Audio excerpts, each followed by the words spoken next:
오늘은 종목을 발굴하는 시간입니다. 미국 주식에서 어떤 종목들이 가장 매력적인지 매주 금요일 이분과 함께하고 있습니다. 유한타증권 김동관 연구원입니다. 안녕하세요, 연구원님. 안녕하십니까. 자, 오늘 어떤 기업으로 한번 시작해 볼지 먼저 제가 브리핑을 해드리고 이야기를 풀어가 보도록 하겠습니다. 애플의 주가가 실적 발표 후에 연이은 하락세를 보여주고 있습니다. 5거래일 연속해서 지금 하락세가 연출되고 있는데 올해 들어서 50%의 상승을 기록했던 애플이지만 8월 들어서는 이 길을 제대로 피지 못하고 있습니다. 정말 지금이 오히려 살 시기인지 아니야 더 내려갈 거야. 그래서 매도의 타이밍인지 우리 국내외 전문가들의 시선이 다소 엇갈리고 있는 분위기더라고요. 일단 전문가들의 주장하는 근거 뭐가 있을지 하나씩 살펴보도록 하겠습니다. 첫 번째는 Don't buy the dip just yet. 애플의 주식 아직까지는 좋지 않으니까 잠시만 참아라 라는 다소 부정적인 이야기였고요. 다음 기사도 보도록 할게요. Reasons to buy Apple. 왜 애플을 사야 되는지에 대해서 이야기를 나열해주고 있는 애플에 대한 다소 긍정적인 전망이었습니다.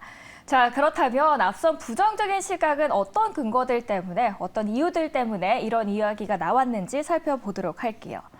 실적에서 하드웨어 부문 약세 때문이었습니다. 사실 통상 애플은 앞으로의 가이던스를 제시하지 않는 걸로 유명한데 이번에 애플의 CFO가 그 말에 힌트를 담았습니다. 이 3분기 매출도 2분기와 비슷한 수준으로 앞으로 감소할 거야 라고 이 말을 하자 유명한 글로벌 금융 서비스 기업이죠. 바클레이즈에서는 이렇게 화답을 했습니다. 거 봐라. 안 그래도 이번에 애플 하면은 당연히 생각나고 있는 맥이나 아이폰, 심지어 아이패드까지 모두 사람들이 이렇게나 안 샀는데 CFO도 4분기에 비슷한 수준으로 매출이 감소할 거라고 하잖아. 그 말이 뭐냐? 4분기에 더 안 좋아질 거다라는 의미로 해석을 한 겁니다. 자, 다소 우려스러운 진단인데 그렇다면 긍정적인 시각의 근거들은 어떻게 풀어갔을까요? 일단 아니야, 오히려 이때가 더 매력적인 가격이다라는 의견에서는 얼마 전에 블룸버그에서 아이폰 15에 대한 이야기가 있었습니다. 아이폰 15에 9월 중순 출시될 것이다라는 신작 이야기가 나오면서 이게 또 하나의 매출 트리거가 될 수 있다라고 이야기를 하는 겁니다. 그리고 국내 증권사 하나투자증권에서는 카메라 성능도 크게 개선될 것이고 이번에 아이폰 15가 최초로 USB-C형의 충전 단자를 채택한 걸로 알려졌다는 점에 초점을 두고 있습니다. 그래서 앞으로 사람들의 관심은 더 꾸준하게 증가할 거고 또 이뿐만이 아니다. 하반기에 더 많은 신제품들이 기다리고 있는 만큼 오히려 안정적이고 장기적인 투자를 하시는 분들께서는 단기 조정이 매수의 기회다라고 보고하고 있습니다. 자, 투자의 기회일지 또는 매도의 타이밍일지 잠시 후에 여쭤보도록 할게요. 두 번째 기사입니다. 이번에는 아마존의 이야기를 해볼까 합니다. 증시의 거품, 버블을 판단하는 기준은 무엇이 될까요? 일단 미국의 은행 모건 스탠리는 증시 역사를 살펴보면 사실 거품이 정점을 찍기 전까지는 매우 높은 상승률을 보여줬다라고 이야기를 합니다. 그리고 올해의 화두인 AI, 딱 지금 이 시점에서 그 기준이 적용되고 있다라는 기업의 기사였고요. 버블 정점까지 평균 상승률이 154%라는 데라는 의구심의 기사입니다.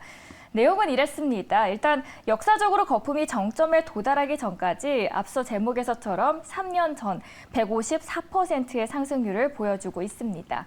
자, 그렇다면 그 기준을 어디에 둘지가 관건입니다.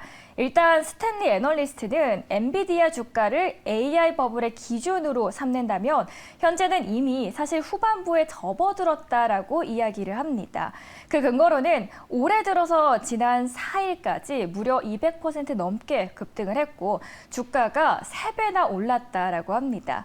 하지만 AI 관련된 벤치마크로 꼽히고 있는 이 지수 굉장히 긴데요. MSCI USA IMI 로보틱스 앤드 셀렉트넷 USD 지수의 경우에는 상승률이 조금 다르다라고 보는 겁니다. 같은 기간 46% 올랐다라고 나오고 있고 이 지수를 살펴보면 사실 아직 역사적인 평균에 도달하지 않았다라고 판단을 하고 있습니다. 그리고 여기에 대해서 스탠리 애널리스트는 거품 여부에 대한 판단하는 기준은 주식 자체보다는 이 지수를 보는 게 더 적합하다라고 하는 거고 그래서 더 올라갈 것이다라는 근거를 제시하는 겁니다. 한편 미국의 대형은행 뱅크 오브 아메리카도 이야기를 합니다.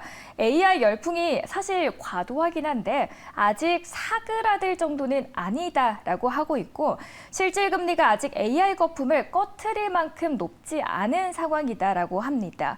때문에 2020년부터 국채나 원유, 비트코인 그리고 주식 등이 물론 큰 폭의 변동성을 하는 경향을 보였는데 AI 관련주도 사실 그중에 하나다. 이 변동성은 오히려 자연스러운 거다라고 이야기를 하고 있습니다. 자, 일단 엇갈리는 시각에도 불구하고 동일한 거는 하나 있습니다. 시장은 엔비디아의 분기 실적에 주목하고 있고요. 엔비디아 오는 28일에 2분기 실적을 발표할 예정이라는 점도 하나씩 체크를 해보시면 좋겠습니다. 그리고 최근 따끈하게 나온 AI 관련된 소식들이 있었거든요. 다음 화면 볼게요.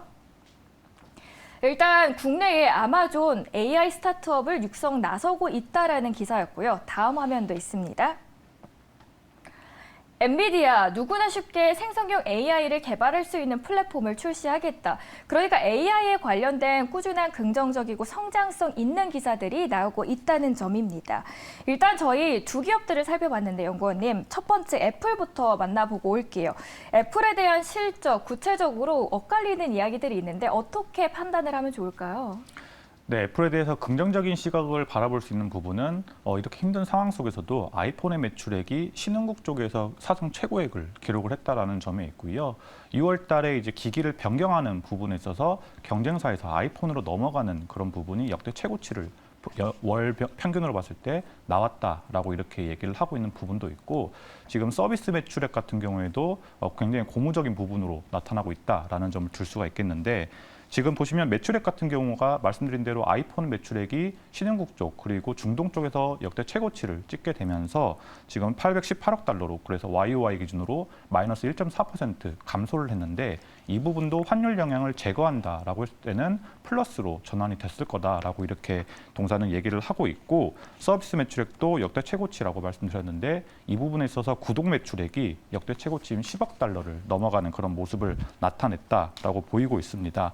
그래서 이제 사업 부문으로 넘어가서 이제 다시 한번 더 보시면은 아이폰 매출액이 지금 397억 달러를 기록을 하면서 YOY 마이너스 2.4%를 기록했는데 마찬가지로 환율 영향을 제거를 하면 플러스 성장률을 보였다라고 얘기를 하고 있고요. 중화권에서 계속해서 기기 변경을 하는 부분이 크게 나타나고 있다라는 점 그리고 말씀해 주신 것처럼 이번 9월 달에 나타나는 아이폰 15에 대한 기대감을 나타냈을 때 환율 영향까지 제거를 한다라고 하면은 다가오는 3분기에도 플러스 성장률을 볼 수 있을 것이다. 라고 얘기를 하고 있습니다. 아시겠지만 이제 전체 매출의 50% 가까이를 차지하는 게 아이폰이기 때문에 이 부분에 대해서는 긍정적인 부분이다라고 말씀을 드릴 수가 있겠고 그리고 이제 맥 같은 경우에도 아이패드나 웨어러블 기기보다는 좋게 실적이 나왔습니다. 이 부분에 있어서는 당연히 이제 신제품이 최근에 라인업이 다 강화가 되었기 때문에다라고 이렇게 얘기를 하고 있기 때문에 맥에 대한 수요도 점차 회복이 될 것이다라고 이렇게 말씀을 드릴 수가 있겠고 이제 계속해서 주목을 해야 될 부분은 역시나 애플에 대해서는 더 이상 이제 하드웨어 기업이라고는 얘기를 할 수 없는 부분이 이제 서비스 매출 부분이 전체 26% 가까운 25.9%를 차지하는 모습을 나타냈습니다. 물론 하드웨어 매출이 감소하는 부분 영향도 있었겠지만 서비스에 대한 이런 아이폰의 생태계가 계속해서 강화가 되고 있다라는 부분을 살펴보실 수가 있겠는데 사실 이 부분에 있어서 이제 애플의 활성 기기가 현재 글로벌 예약이 20억 개가 넘는다라고 지금 이렇게 전망이 되고 있는 상태이고요. 유료 구독자도 이번 분기에 17% 이상 급등을 하게 되면서 10억 명이 지금 글로벌 예약에 애플의 서비스를 이용을 하고 있다라는 점을 들 수가 있겠습니다. 그리고 오늘자에서도 이제 그 글로벌 증시에 악영향을 미쳤던 부분이 이제 그런 은행들의 신용등급 강등을 보였다라고 얘기를 하고 있는데 아시겠지만 애플 같은 경우는 신용 등급이 트리플 A를 기록을 하게 되면서 미국의 정부보다도 더 높은 신용 등급을 가지고 있고요.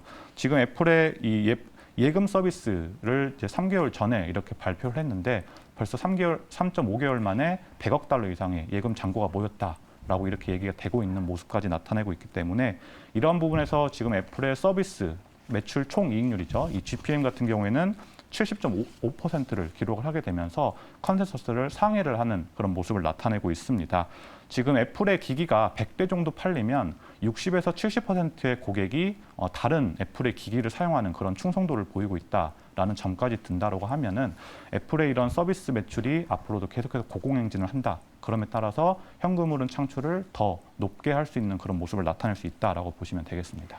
매출은 지금 당장은 부진할 수 있지만 하반기로 갈수록 계속해서 늘어날 거고 사실 하드웨어도 있지만 서비스 부분에서 들어오는 수입원이 크다라고 긍정적으로 바라보고 계신데 애플의 글로벌 점유율 현황 지금 인도 시장이 굉장히 각광받고 있습니다. 뭐 테슬라도 거기에 공장을 짓고 있는데 지금 글로벌 시장에서의 점유율은 어느 정도인가요, 애플이? 네, 애플이 글로벌 예약의 점유율을 봤을 때 매출 기준, 영업이익 기준 이런 식으로 나눠볼 수가 있겠습니다. 보시면은 이제 매출 점유율로 봤을 때는 애플이 45%를 차지를 하게 되면서 삼성과의 격차가 28%포인트를 나타내면서 최대치를 요즘 나타내고 있고요. 영업이익률 기준으로, 영업이익 기준으로 봤을 땐 더 큰 폭의 차이를 보이고 있는데 애플이 무려 시장 점유율이 영업이익 기준 85%포인트로서 삼성과 73%포인트 차이를 보이고 있는 압도적인 그런 모습을 보이고 있습니다.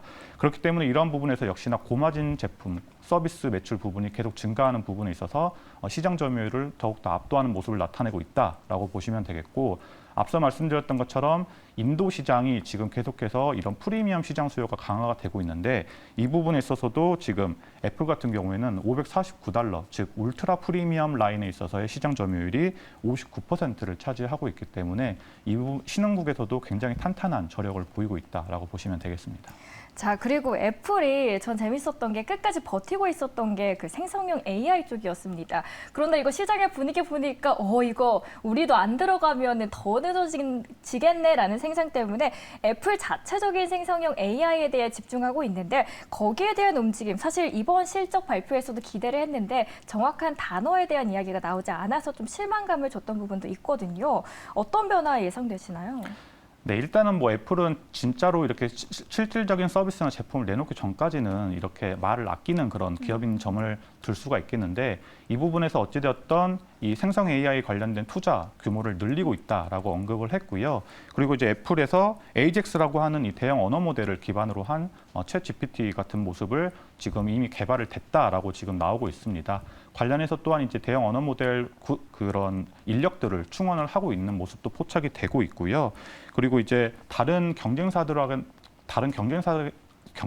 차별화된 모습이 바로 이 온디바이스 생성 AI를 개발을 하고 있다라는 점에서 단순히 PC나 이런 클라우드 쪽에서의 챗 GPT가 아니라 이제 그 모바일 자체에서 생성이 될 수 있는 그런 AI 기술력을 집중을 하고 있다라는 점을 들 수 있기 때문에 이 부분에서 더욱더 집중을 하시면 좋겠다라고 보시면 되겠습니다. 네, AI 이야기를 제가 마지막 질문으로 드릴 이유가 있습니다. 다음 아마존 이야기를 좀 해볼까 하는데 일단 아마존닷컴 실적과 가이던스의 분석 어떻게 나오고 있나요, 현재? 네, 아마존 같은 경우에는 그 애플과는 전혀 다르게 실적도 좋게 나왔고요. 가이던스도 상향 조정을 하는 그런 모습을 보이면서 급등을 하는 모습을 나타냈는데 지금 보시면은 기존의 아마존 주가가 굉장히 힘들었던 부분이 바로 이제 이커머스 실적이 계속해서 둔화됐다라는 점, 그리고 AWS의 성장률도 둔화가 됐다라는 점에 있는데 이 부분이 둘 다 고무적으로 나오고 있다라고 보시면 되겠습니다. 그래서 지금 보시면은 매출액과 영업이익이 모두 10.8% 그리고 131% 이렇게 상승을 하게 되면서 좋은 실적을 공개했다라는 점에 있는데 지금 북미 지역 같은 경우 그리고 이제 해외 매출 같은 경우 그리고 AWS 같은 경우에 대해 YOY 기준으로서 각각 모두 10%, 11% 그리고 이제 12.2% 이렇게 모두 두 자릿수의 성장률을 보인다라는 점을 살펴보실 수가 있겠고요. AWS를 더욱더 깊게 살펴보시면은 이제 하락폭이 안정화되는 그런 모습이다라는 측면에서 YOY로는 마이너스 6%이지만 Q-on-Q 전분기 대비해서는 4.7%를 기록을 하게 되면서 컨센서스를 7% 이상 상회하는 그런 모습을 나타내고 있습니다. 특히나 이제 영업이익 같은 경우에는 64%의 컨센서스를 상회하는 그런 모습을 보였는데 이 부분에 있어서 이제 비용 절감이 굉장히 두드러졌기 때문에 이렇게 큰 폭의 컨센서스를 상회를 하는 모습을 나타냈고요. 지금 보시면은 기존의 물류 네트워크를 국가별로 나누었었는데 이 부분을 지역화로 나누게 되면서 특히 거기다가 이제 AI 관련된 부분까지 접목이 되면서 이제 한 건당의 물건 처리 관련해서 이 작업 수가 20% 감소를 했고요. 이동 거리도 19% 감소를 하게 되는 그런 모습이고, 향후 풀필먼트 섹터를 2배 이상까지 늘린다라고 했을 경우에는 이런 비용 절감이 더욱더 가시화될 것이다라는 점을 볼 수가 있겠고, 인플레이션이 당연히 이제 완화가 되었던 부분이 있기 때문에 비용 절감도 나타났다라는 점까지 살펴보실 수가 있겠습니다. 그리고 이제 가이던스를 살펴보시면은 매출 가이던스는 1,380억에서 1,430억 달러를 나타내고 있고요. 영업이익은 55억에서 85억 달러를 제시를 하게 되면서 컨센서스를 충분히 상회를 하는 좋은 가이던스를 제시했다라는 모습을 볼 수가 있겠고, 이런 측면에서 이제 다가오는 분기에도 소비 심리가 회복되고 있다. 그리고 AW에 대한 이런 수요도 회복될 것이다. 그리고 아시겠지만 아마존 같은 경우에는 하반기에 더 실적이 잘 나오는 계절적인 수요까지 굉장히 큰 자신감을 표명했다라고 보시면 되겠습니다. 일단 아마존닷컴 AI 시장에 미칠 영향도 궁금하고요. 두 종목을 가져와 주셨는데 이들을 고민을 굉장히 많이 하고 가져와 주신 거잖아요. 공통점인 부분도 있을 것 같아서 두 가지 한꺼번에 여쭤볼게요. 네, 일단 AI는 뭐 다들 아시겠지만 지난 4월에 그 마이크로소프트를 따라잡기 위해서 급하게라지만 이렇게 어찌됐든 생성 AI인 바드를 공개를 하는 그런 모습을 나타내고 있고요. 그리고 이제 어찌됐든 AI 시대에 도래했을 때 클라우드 서비스를 제공을 하는 부분에 있어서 여전히 아마존은 이번 1분기 기준으로 글로벌 시장 점유율 32%를 차지하고 있는 절대 강자입니다. 이러한 부분에서 앞으로도 이번 실적에서도 보셨겠지만 AW에 대한 수요가 다시 한번 안정화되고 회복되는 그런 모습을 나타냈을 경우에는 향후 이런 시장 점유율이 점차 늘어날 수 있다라는 점을 기대를 하실 수가 있겠고, 그리고 이제 AWS 관련된 부분에 있어서 자체 생태계를 가진 점에 있어서 이 부분이 강화될 수밖에 없는 부분은 자체 칩을 개발을 하고 있다라는 점에 있어서 AI 전용 칩도 개발을 하고 있고 데이터 전용 센터 칩도 이미 가지고 있다라는 측면에서 이런 AI 관련된 부분에서 충분히 기대를 할 수 있는 장점을 가지고 있다라고 보시면 되겠고, 아시겠지만 이제 마이크로소프트, 팔란티어 그리고 AWS 이 세 개의 기관만이 현재 정부의 데이터 그 클라우드를 제공을 할 수 있는 그런 충분한 보안 처리를 가지고 있다라는 점까지 들 수 있기 때문에 이러한 점도 기대를 할 수가 있겠고, 이 두 가지 애플과 아마존의 기업의 공통점을 살펴보시면은 기본적으로 본업에 충실을 하고 있는데 이 본업에 있어서 생태계가 너무나 강하게 구축이 되어 있어서 어떤 기업이 과연 이 각각의 생태계에 침투를 할 수 있을지 의문이 들 정도 너무나 강력한 생태계를 보유를 하고 있고요. 둘 다 마찬가지로 마진이 굉장히 높은 서비스 산업이라든지 클라우드 산업을 가지고 있기 때문에 현금 창출을 충분히 하고 있다라고 보시면 되겠습니다. 네, 오늘 두 기업 알아봤습니다. 한 주 수고 많으셨습니다. 저희는 월요일에 다시 찾아뵙도록 하겠습니다. 시청해주신 여러분 고맙습니다.